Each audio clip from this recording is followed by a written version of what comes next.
One day, my younger brother put together a model he was proud of.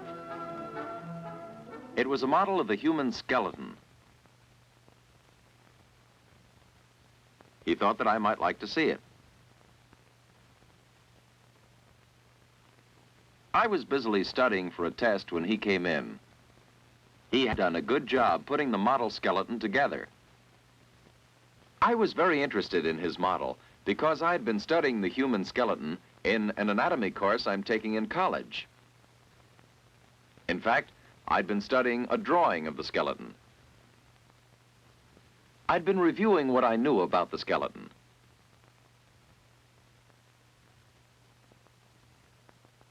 And about the muscles that are so important to the human body. My brother had some questions. Why are the muscles important? What do the bones do for the body? To answer his questions, I started with his model skeleton. It looked very much like a real human skeleton I'd been studying in medical school. The bones of this skeleton were fastened with metal to hold them in place. The skeleton is made up of bones of different sizes and shapes. There are more than 200 bones in the human skeleton. Some bones, such as those of the skull, are large. Others, such as the bones of the fingers, are smaller. Still others, such as the long bones of the upper arms, are rounded. The rib bones, or ribs, are curved and flatter in shape. The skeleton is the framework of the body, giving it support and protection. Because bones are very hard, they give all parts of the body good support and protect softer parts of the body. The bones of the skull cover the brain and protect it from damage. The ribs form a kind of cage which protects the heart, lungs, stomach, and other soft parts of the body. Another very important fact is that the position of many of the bones can be changed. Joints between bones make movement possible. The joint where bones come together at the elbow is called a hinge joint because it moves something like a hinge. The knee joint is a hinge joint. Some joints are called ball and socket joints because the rounded end of one bone fits into a cup-shaped hollow in the other, something like this. The shoulder is a ball and socket joint. This joint allows movement in many different directions. The joint between the upper leg bone and the hip bone is another ball and socket joint. Other bones are jointed to move in similar ways, at the jaw, at the fingers, and at other places in the body. But the bones cannot move themselves. This is the job of the muscles. Every time we push or pull, every time we take a step, and even when we stand still, muscles are at work in the body.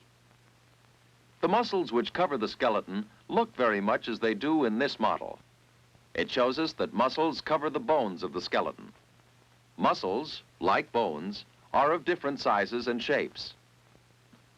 Some muscles in the arm are long and thick.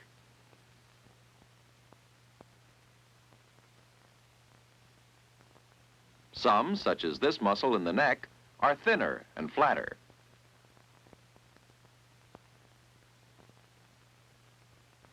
Very broad muscles are found across the back of the body.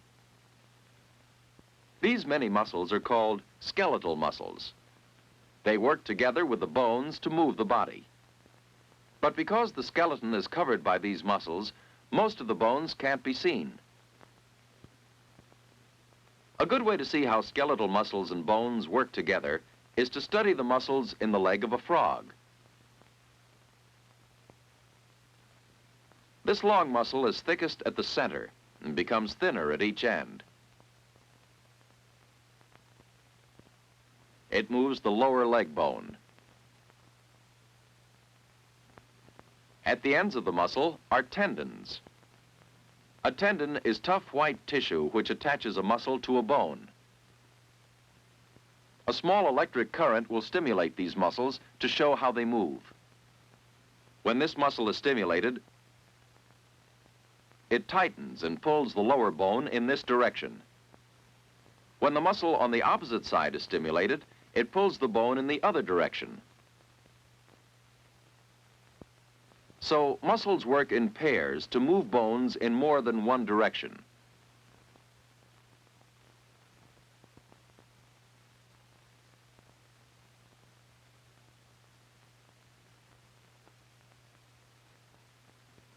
Skeletal muscles beneath the skin work in the same manner in our own bodies. When one set of muscles in the arm tightens, the lower arm is pulled upward. Another set of muscles, opposite the first set, pulls the arm downward. Here's a simple way to show how muscles and bones work together. We use two wooden sticks to represent bones,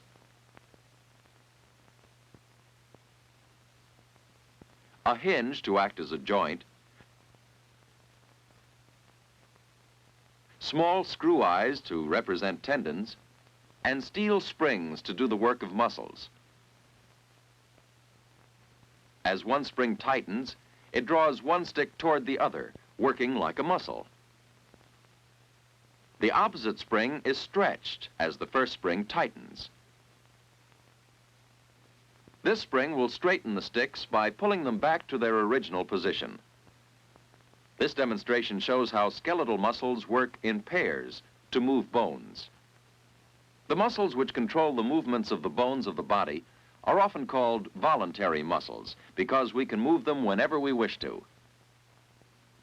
The head, arms, legs. Whenever we stoop or bend, we use voluntary muscles. Another kind of muscle in the body is involuntary muscle. There is involuntary muscle in the liver, in the stomach, and in many other parts of your body. Involuntary muscles give movement to these parts of the body without our having to start or stop their motions. Involuntary muscles are sometimes called smooth muscles, and voluntary muscles, striped muscles. With the help of a microscope, we can see the many tiny thread-like in the heart. Because it is involuntary, heart muscle keeps the heart beating without our being able to start or stop its movements. Thus, the three kinds of muscles in the body, heart muscle, involuntary muscle, and voluntary muscle, have special jobs to do. Along with the bones of the skeleton, the muscles support, protect, and give movement to the body. These were some of the important things I told my brother about the muscles and bones. He remembered some of the simple rules he follows to build and maintain his muscles and bones. One rule is to eat nourishing, balanced meals with plenty of milk. Milk supplies the bones with calcium, a mineral which helps bones to grow properly and helps make them hard and strong. Plenty of sleep every night. That's another good habit which will help to build healthy bones and muscles. Exercise, especially outdoor exercise, helps to build strong muscles. The size and strength of the voluntary muscles depends a great deal upon how much and how often they're exercised. When exercising, it's always a good idea to warm up the muscles for a while, to get them ready to do heavier work. And during any activity, a rest period will help to prevent the muscles from being overworked. Healthy muscles and bones are important to a healthy body. These few simple rules will help the bones and muscles to keep the body strong and healthy.